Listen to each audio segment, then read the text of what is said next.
What a difference between the NFL draft and the NBA draft. I mean, if this was the NFL draft, obviously we'd be spending the whole show talking about it. The NBA draft difference. So I had, when I first woke up this morning, I didn't even realize it was draft day. It's draft night, baby. And then when I went to prepare for my podcast this morning, I was like, oh, today's the draft. Yeah, just the first round. I was thinking it was like round. next week. I don't know why, but we're an hour and 20 minutes into the show before we even mentioned Well, it. It is But tough. they've got the 29th pick. Yeah. The Chris Fedor just put out a report that they're looking to possibly trade out of the 29th pick, get back into the second round or out of the draft completely. I mentioned that as a possibility last week. Chris also mentioned Zuby Ejiofor, who you talked about yesterday, but now you think that they can't get him? What's going on? Just according to all the rumors out there, he's a guy that, because of the reasons we talked about, is on the rise. Just his positional value, his defensive ability, the fact that he's going to come not ready-made as a finished product, but a more seasoned product. Yeah. All those teams drafting 18 to 33 can use a player like Zuby. He's a winning player. His value's going up. I think if you're a good team looking for a little more depth, I think he can be a good 8th, 9th player for sure on a good team. For sure, yeah. Like, he's not a guy you want to draft if you're a young, bad team. I mean, not that he'd be bad there. He'd be a good teammate. No, but, like, he's not a guy you're looking to become a star. Nope. He's a guy that you're looking to get some minutes from as a contributor on a good team, I think. Yeah, and that's why he's valued by those teams in that 20s, kind of before the Cavs are picking. I just don't think he'll be there at 29. If he is, I think the Cavs will trade back if the board falls a certain way. They don't feel like there's a guy they love at 29. Right. Getting into the second round, if the Cavs do that, would be because, A, they could get two multiple twos. They don't have a war chest of draft picks. Second round picks are more valuable than ever been. More bites at the apple. More bites at the apple. They can use them as trade pieces. We just saw Aaron Wiggins get traded from OKC to Atlanta for 2 future second round picks. Right. Sometimes 2 future seconds. I know it doesn't sound like a lot. Yeah. In this cap restricted area, could be enough to get a good player. Aaron Wiggins is a really good basketball player. He's not a star, but he's a guy that was a 7th, 8th guy in OKC the last couple of years. He's going to be a 7th, 8th guy in Atlanta on a really reasonable contract. They just couldn't afford him. How do you get off someone like that? Well, you trade for future second-round picks. And with the Cavs' financial situation, the 29th pick has a guaranteed salary slot of $1.4 million. Guaranteed, right? There's no negotiation. That is your contract. Okay. They're currently in the second apron until the Harden situation. Yeah. The Harden situation gets them into the first apron. If you trade back and turn those into 2 seconds, you can make one of those a 2-way contract. It just gives you a little more flexibility. Is $1 million going to matter at this point? It could. It could? It genuinely could, and that could be the difference. Yeah, but if you can get a good player. If Zuby, and we take the final mock drafts, I put together a final kind of compilation of what the mock drafts have. On the ESPN mock draft, they haven't taken Tarris Reed, and Zuby was still there because they had him going 32nd. In that one, Yahoo had him taking Sergio Delar, who's a wing from Spain. The Athletic and The Ringer both had them taking Henry Visar, the big man from UNC. Meleek Thomas, the guard from Arkansas, might be the best player available on the board at 29. You've mentioned him before. He was actually in Cleveland yesterday for a workout, and according to multiple sources I spoke with, really impressed the guys. They didn't think he was as good of a shooter as he showed. So if he's on the board, could be a new guard to add into the mix for Kobe Altman and company. Then Bleacher Report had him taking Cleveland native Jayden Quaintance, who we talked about yesterday. Crazy high upside. Yeah. Defensive big. Massive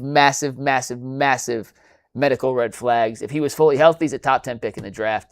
But he's had back-to-back season-ending knee surgeries. Massive If he's red a flag. top 10 talent, though, and you have a chance to get him at 29, I mean, how much downside is there? It's not a ton. When you're picking that late, or what, 28? 29. 29. I mean, all those players are a crapshoot anyway at that point. But it is so funny. You said, well, it's not a big deal because it's the 29th pick, but for football, it doesn't matter where you're picking. Your first-round pick's a big deal. Big pick, yeah. In basketball, it seems like an afterthought, although this draft is considered to be one of the deeper drafts in a while. You can find talent in the NBA now in different places than you could 15 years ago. Right. 15 years ago, everybody wanted a top 5 pick. You had to have a top 5 pick. Now, I mean, Giannis at 13 or whatever, Jokic in the second round. SGA at 11. So, and there's more and more guys, Draymond in the second round. There's guys who went undrafted. Brunson. Yeah. There's guys who go undrafted who turn in. It just Right. I haven't totally been able to figure out. I think the international component has a lot to do with it, but I haven't totally figured out why they've been able to find and develop talent from different places now, but it's not just you need I have a top theory. 5 pick. Seriously, this is not Cavs related. This is just big picture. Later round talent has worked out. A lot of these guys who go late first, early second are guys who stay in college a couple more years. Yeah. And the idea that is and I'll use Brunson for example. Brunson was a 4-year college guy. Awesome in college. Yeah. Believe he won 2 national championships, definitely won 1, was the most outstanding player on a championship team. But you thought he was capped. Hey, you're going to bring Brunson in. He's going to be a good player, but he's at his ceiling. He's 22 years old, 23 years old. He is who he is. Some guys just peak later. Yeah. Yeah. And when you draft a guy like a Jalen Brunson, I'll use Visar, for example, who's a 4th year, or Zuby. Zuby's even a better example. Zuby played legitimately 4 years of college. He's 22. He's not 25. He's 22.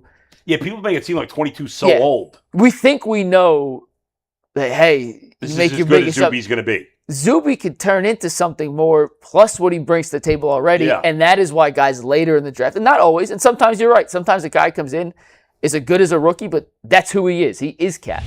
But to say we know how good a player can get at 22, 23, just it puts a ceiling on guys. Yeah. And so many guys, so many is not the right phrase. There are examples of guys that have a higher ceiling that we don't think exists because they showed the same thing year to year in college. I think to your point, Jason, just to follow up on what you said real quick, I think it's a 3-pronged reason why just in general, you're getting more players later. I think one is what you said, the international game, not only, but I would say in the last 5-10 years has exploded. Oh, yeah. There is so much better talent. And those guys are, let's face it, they're being coached better in other countries in a lot of ways. Because they're learning how to play the fundamentals of the game better in other countries. Yes. And international basketball has exploded. Number 2, it's what you're saying. These guys are getting pushed, and that's part of the fact that the early picks are a lot of young guys, and there's more unknown. Mm-hmm. Like when you had the draft in the 80s and the 90s, when everybody played at least 3 years of college. You had Michael Jordan, Hakeem, and Sam Bowie all played 3 years of college minimum. You had a better field, so it was less likely that a good player dropped because you had more data on the good players, where now it's like, okay, I'm going to take this guy because he's 19 years old. And how many times do we see all the time guys now drafted in the top 10 and then they get traded a year or two later because they can't play or the team thinks they can't play because you took a chance on a guy you didn't know he was raw. And so more proven players or players that may be more steady are pushed later in the draft. And pull up the mock draft again real quick, that mock draft list, in just regards to this. Tarris Reed Jr., 4-year guy, proven player. Yeah. Big man at UConn, won a national championship at UConn. He was their entire offense. Sergio De Lara, a wing from Spain, younger guy, 19 years old, has the size, but an unproven commodity at that level. Yeah. Henry Visar is a guy who played 3 years of college basketball. He's 21 years old, more of a proven commodity. Then you have Quaintance and Meleek Thomas, 2 guys who are both 19 or 18 years old. Yeah. Thomas had a prolific freshman season at Arkansas playing alongside Darius Acuff. Yeah. Jayden Quaintance played like 23 games. Why is Quaintance coming? Now with NIL, you would think a guy like Quaintance would stay in. So he's from Cleveland, by the way. Yeah. Went to Arizona State as a 17-year-old. Jeez. If you play Quaintance's highlights, we could show them real quick. One of the best interior defenders you'll see. His defensive highlights are incredible. 6'11", 6'9", 6'10", 7'5" wingspan, blocks everything. Got hurt at the end of his freshman season at Arizona State. Yeah. Got $4 million to go to Kentucky last year. Blew out his knee 2 games into Kentucky. So now he's like... same knee 2 years in a row? Yeah. That's what I said. Major red flags. Watch some of these defensive highlights here. I don't worry about red flags when I'm picking 29. I worry about red flags when I'm picking top 10. That's why he's in the range where the Cavs are drafting. How big is he? 6'10" with a 7'5" wingspan. Jeez, he looks like a monster. 18 years old, an absolute defensive menace. What are his numbers when he plays? Last year, we had the stat. This is last year in 2 games, so don't take anything into that. He probably got hurt in one of those games. He played 2 games. He played 4 games. Yeah, he averaged 12 points per game at Arizona State. Destroy that graphic. But that was his last year. What was about the year before? What did he do? I think it was 12-7. But he has a 17-year-old freshman playing at Arizona State, which is a Power 5 conference and a good school. Now he's a guy he's not going to make an impact right away, probably, right? I'd be surprised. Maybe defensively. Defensively he can impact, but he's offensively just a rim threat, lob catcher. Interesting. What time's the draft start tonight, by the way? 8 o'clock. Yeah. I'm going to go live at pick 25 and go through the end of the Cavs pick. I hope they don't trade out because that would suck to go live for 25 minutes and then just trade out at 29. Right. But here's what I would do if I was Kobe Altman. If there's a guy you love on the board, whether it's Zuby, whether it's Tarris Reed, whether it's Meleek Thomas, trade up. It's Vsar, they don't have the ammo to go up. They don't. All right. I guess they technically do, but I would be very, very surprised if they go up. Okay. If there's a guy you love at 29, take him. If it's Thomas, they don't need another guard. If it is, take him, make it work, because if you trust a guy at 29, just like they got with Tyrese Proctor at 49 last year, you got to get good talent in here on a cheap contract, whether it's the 1.4 or a second-round pick. If there's not a guy you love, and you're going, we like him, we could squint, we could see him, but trade back. Get the future assets. Don't force it. Save the money, and then put your war chest of draft picks. Replenish that, and it allows you to be more versatile and have better actions to use down the stretch. So if I was Kobe Altman, if there's a guy I loved on the board, I would take him. I'm not sure there's going to be a guy they love on the board available at 29 because the team's You don't think any of those guys are going to be available? So I don't know if they love all of them, is from what I hear. Oh. I don't know if they love all these guys. Who don't you think they love? I don't know anything about Sergio. I have not heard anything from Cleveland on Sergio Dallara. Vsar, mixed reports from people I've spoke with. Mm-hmm. Reed and Thomas were in yesterday for workouts. Both look good according to people I've talked to. Didn't Zuby come in or no? No, Zuby canceled his workout with the Cavs.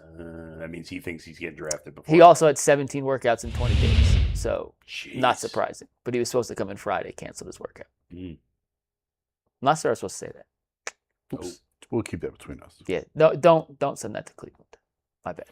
We need a dumb button. All right. So what's the official prediction for what they got? Give me your prediction. What's your mock draft? Who you got them taking? I would trade back, but based off who I think for sure would be there, I think Tarris Reed Jr., the center from UConn, will end up being a Cavalier.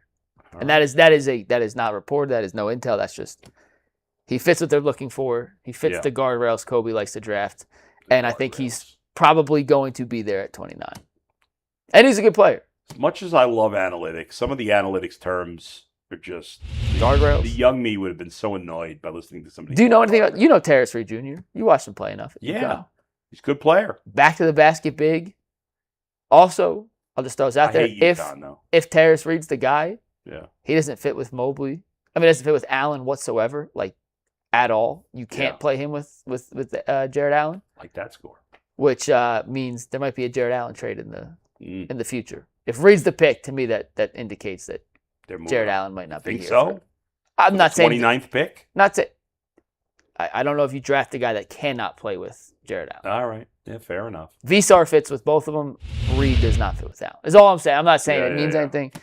I'm just saying it could. There was another significant trade yesterday, and I'm forgetting what it was. Julius Randle went to the Nets. Yeah.